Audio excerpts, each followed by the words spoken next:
Talk about, really resonated with me, the difference between what you want in your 20s, what you want in your 30s, and what you realize in your 40s.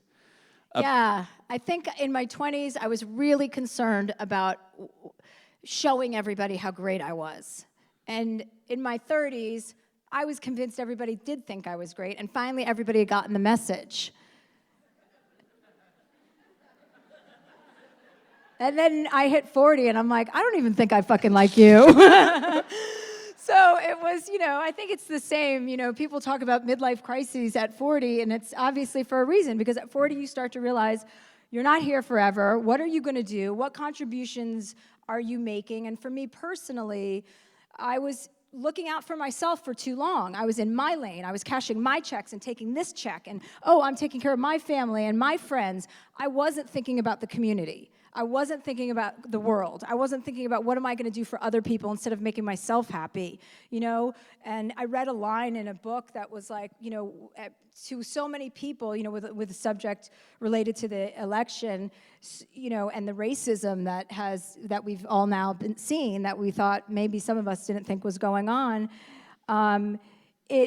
It makes you, I wanted to be more aware, and I wanted to be more dialed in with what other people were experiencing and not just my own experiences. And so that was all connected.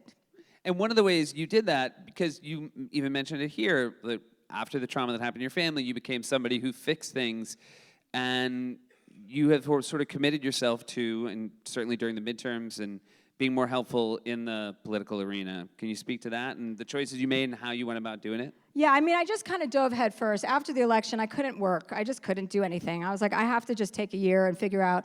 I wanted to campaign for, minorities and people and candidates on Emily's list, and get women elected and get everyone registered. Like, there were so many people who did the same exact thing, who just were like, no way, I can't.